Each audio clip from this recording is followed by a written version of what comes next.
Hello everyone and welcome. Today I would like to share a few free small scarf patterns that I've been collecting recently. You may have noticed that small scarves and bandanas are really trendy right now. I am relatively new to knitting, a little less than 2 years, so I'm not sure if this is a brand new trend or this is something that always comes back every once in a while. I will be only talking about free patterns today. There are already so many amazing ones out there, and when you knit a scarf with your leftover stash yarn, you always have a feeling that you get a free finished object at the end. By the way, the last pattern that I'm going to share, it's not on Ravelry and it's not a single pattern, but it might actually be my favorite find of all. So make sure to stay tuned for that one. All the patterns that I included today are available at least in English. Anyway, without further ado, let's get into it. I will be looking down here quite a bit because I have my laptop here with my Ravelry bundle open, which I will link down below in the description box. The pattern number 1 is the Sorgenfri Scarf by Guri Pedersen, also known as Indie Blomst. It features a beautiful rhythm of garter stitches and 1x1 ribbing. This is knit from center out, meaning you can customize the size perfectly to your yarn supply and basically stop whenever you run out of yarn. Speaking of yarn, it's designed for luxury fibers like Cardiff Cashmere. Actually, Cardiff Cashmere, I have never tried that one before, so if I don't have anything in my stash, this might be the opportunity for me to try out that yarn. The pattern number 2 probably many of you have heard of already. It is the Easy Peasy Bandana by Susan Miller. What makes this one a little bit different from the previous one is that the previous one, obviously you have some structure in it, and this one is a plain stockinette stitch. I think sometimes having this kind of simple texture is really great to use some of your special yarn to make it shine on its own. The construction is worked sideways.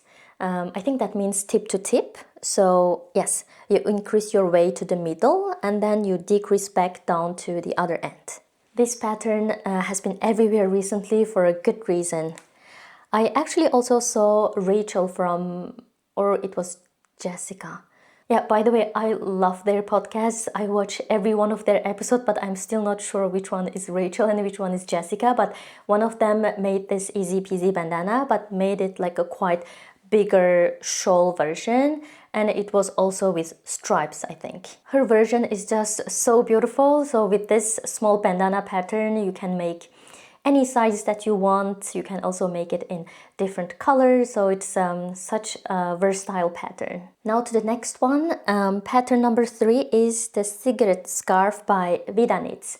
This is actually a relatively new pattern on Ravelry. It came out in May this year, but it's already quite popular on Ravelry. This is another small triangular scarf, but it features a slightly different construction than the two that I have just mentioned. It's shaped using raglan increases right down the center, then combined with knit front and back increases at the ends. And it's finished off with a neat I-cord edge. Like the Easy Peasy bandana, it's worked in a simple stockinette, but that raglan increase in the middle gives a quite beautiful intentional structure. For the yarn, the pattern recommended standard DK weight yarn, but you can also make it a little bit fuzzy by holding one strand of fingering weight with the one strand of mohair. Like many other triangular scarves, there are so many ways to style it. You can wear around your neck or tie on your favorite bag, or you can wear it on the head like a headscarf. I really like that the designer has showcased several versions. There are different colors. There's one with stripes. Once again, I think this is a great way to add a pop of color to your outfit. The pattern number 4 is Mara by Audrey Borrego. I see on her Ravelry page that as of early 2025, she has actually stepped away from professional designing and made all her published pattern, I think there are almost 200 of them, available for free. If the previous stockinette patterns are a little bit too plain for you, I think this one looks quite interesting. So in this design, it features a beautiful mix of neat pearl texture and delicate lace eyelets. It's worked sideways, like the easy peasy from tip to tip, but the result looks, of course, much more intricate and quite different. This design is also completely customizable. The designer provides instructions to teach you how to use up any amount of yarn that you have. So basically, whether you want a small neck scarf or a big shawl, you just need to knit until you run out of yarn. Regarding the knitting techniques that are included, it uses knit front and back increases and center double down decreases. And the pattern includes both charts and written instructions, which is so helpful for those who are visual learners. I think this type of design would look quite good on a solid color to make those structures and eyelets to pop on their own. If you have never knitted lace before, just like me, I think this type of small scarf is perfect just to practice your lace skills without committing to a massive, complicated garment. So the next pattern, I think it's pattern number 5. It is Luise by Lamana. I think Lamana is a German yarn brand. Luise is a beautiful scarf that features a dainty lace border along the edge. It is designed to be knitted from just a single 25-gram ball of Lamana Roma, which is a blend of cashmere and mulberry silk. I think it's going to be quite a luxurious one. The construction starts at the left side edge and grows into this flattering tapered shape that drapes perfectly around the neck. I actually think this is a really nice gift knitting because you already know beforehand that it only requires one skein of yarn, and also with this nice lace borders, it looks just a bit more elevated than Sophie scarves in my opinion. Now, one more bonus pattern for this project. So if you look at this scarf and wish it were just a bit bigger, there's actually another pattern called Luise, also by Lamana. So Luise ends with E, Luise ends with A. It uses 2 balls of yarn for a bigger, more substantial look. I think both of them looks quite beautiful. So next one, pattern number 6, is the Ladybug Scarf by Eva Koma, aka Stockinette Bitch.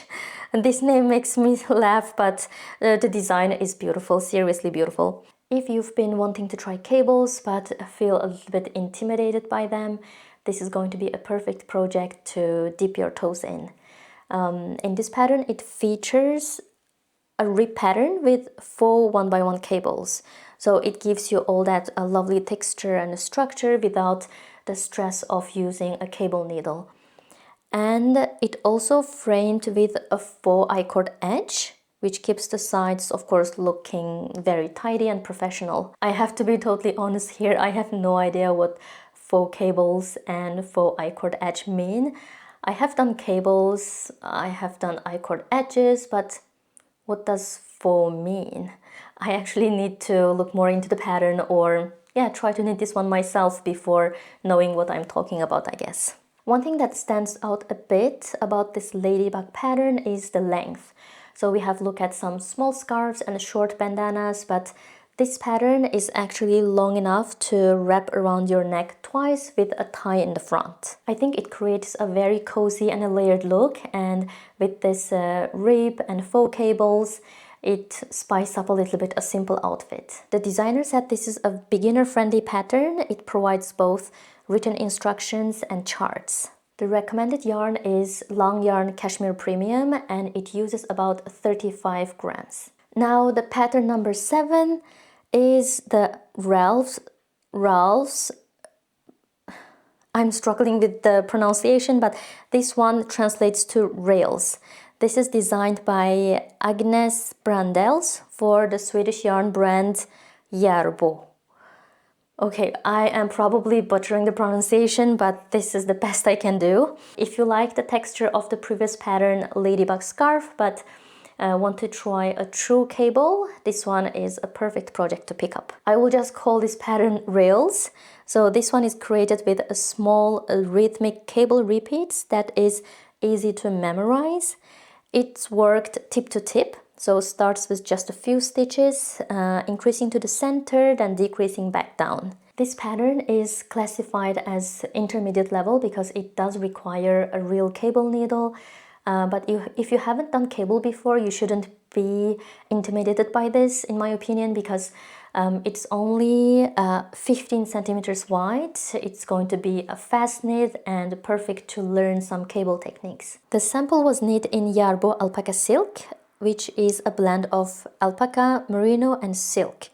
You will need about 100 grams for this one. I was wondering, as this is also a tip-to-tip design, it's not stated in the pattern, I was wondering if there is a sweet spot in the middle that you can stop increasing and then start decreasing at some point, so that if you have more yarn, you can use up that yarn as well. If you have knitted this pattern before, or if you're familiar with this type of construction and how to manage this yarn consumption and yarn chicken situation, let us know in the comments. This finished scarf has a really beautiful drape and a high-end boutique feel.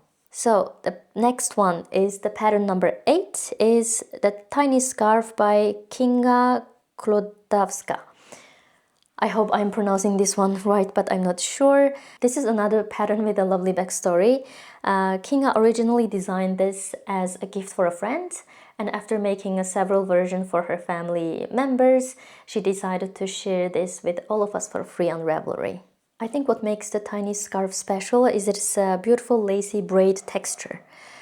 So it starts with an I-cord cast on and is shaped with increases, but it's completely customizable, means you can make it as long as you like by adding more pattern repeats, or even make it a little bit wider by adding extra half braid texture to the side. For yarn, Kinga recommends fingering weight or DK weight.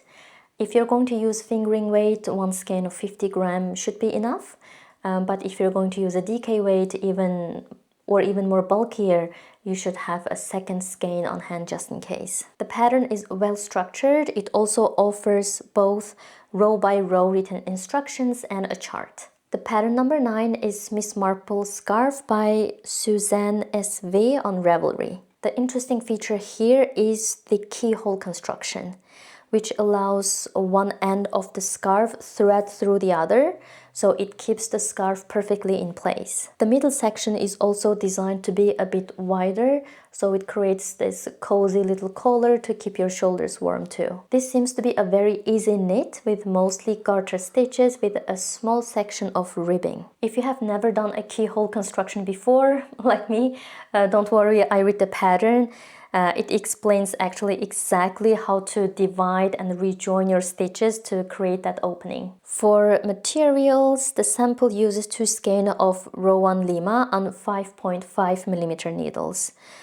Because it's a slightly thicker weight yarn and on a bigger needle, though it's going to be a super fast knit, I think it's a perfect grab and go accessory to wear over a sweater or tucked neatly under your winter coat. This type of design actually has a lovely vintage charm to it, but if you use a modern color, it would look incredibly chic. The pattern number 10 is very similar to the previous one.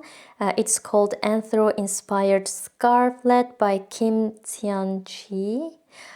This one, I think I completely butchered the pronunciation, so please check the Ravelry. If you like the functional keyhole design of the Miss Marple but want something with a different texture, this one could be for you. So while the Miss Marple relied on the classic garter stitch, this scarf uses a ribbed style stitch pattern that gives it much more modern and structured look. What I love about this pattern is also the weight. It calls for heavy worsted, Aran, or even a chunky weight yarn, which means it's going to be incredibly warm, but also going to be a super fast knit. You only need about 120 and 150 yards of yarn, so it's a fantastic project for that one special skein of chunky hand-dyed yarn that you've been saving. Pattern number 11 is Mini Scarf Pearl by Veronica Stonkus. Now, don't let the name Mini fool you, because this scarf actually has a generous length of about 140 centimeters once it's blocked. For me, what makes this pearl scarf special is its texture. It's worked entirely in double moss stitch. It's a very simple repeat, but at the end you will have this nice structure and kind of a high-end look to it. When it comes to the yarn, the designer used one 50-gram ball of Drops Air. If you haven't worked with Drops Air before, it's a type of blown yarn.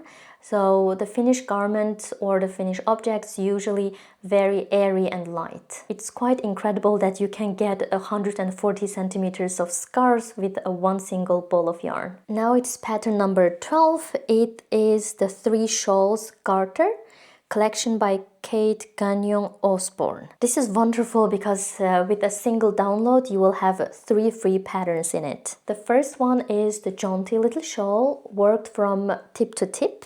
It features a diagonal lace pattern that looks quite chic and modern. The second design in the collection is a triangular shawl with a bottom-up construction. This one might be a bit challenging because it features an lace pattern with a 24-row repeats. I have never done lace before, so I'm not sure 24 repeats sounds intimidating. Is it complicated? But as this is a small scarf or a small triangular shawl pattern, it could be helpful to practice your lace reading skills. The last one in the collection is actually a crochet shawl. This is a simple bottom-up design that works back and forth. It's quite flexible, so you can work more or fewer repeats based on how much yarn you have. Final note is that all 3 patterns come with both written instructions and charts. The pattern number 13 is actually a very exciting one for me. It is the Pressed Flower Kerchief by Amy Christophers. So if you've spent any time lately on Ravelry or Instagram, you have seen this pressed flower shawl, or is there also a sweater and also socks? Anyway, I've seen them everywhere lately. This pattern uses mosaic knitting.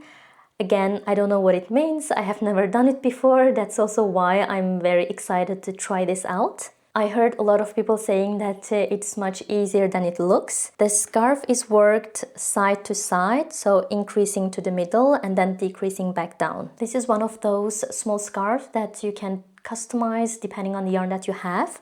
So the designer Amy suggests that weighing your yarn before you start, and then you increase until you use up half of your yarn, then start decreasing so that you can make the kerchief as large as possible depending on the yarn that you have. There are so many inspiring projects in Ravelry. I think it's a great opportunity to try out different color combination and be creative. As a little bonus, the pattern includes instructions to make a matching woggle or a scarf slide. This is basically a tube knit in around that you can slide onto the scarf so that it will stay in place. But I think it's actually a very chic detail. So now we are finally at the end. As I mentioned in the beginning, the last one is going to be a little bit different. Instead of a single PDF or a Ravelry pattern, I would like to share a YouTube channel that I have discovered recently. The channel name is Susen Mehralieva. On her YouTube channel, Susan actually has an incredible library of those trendy small scarves. I don't believe she has any patterns on Ravelry yet, but if you're a visual learner and prefer following a step-by-step video, her channel is going to be perfect for you. She has dozens of designs there already, some of them with a simple rib design, some of them with more complex textures, but all with this minimal and modern aesthetic. There are a few patterns from her that I am really in love with. I keep adding them to my project list. I'm sure that there will be one of them in my future podcasts. So that's it. This was my 14 free small scarf patterns. Thank you so much for watching. If you're still here, let me know in the comments if there are any patterns that I shared today that you might cast on soon, or if there are any pattern, any small scarf pattern that I missed in the list that you would like to recommend. Thank you again, and I will see you in my next video. Bye!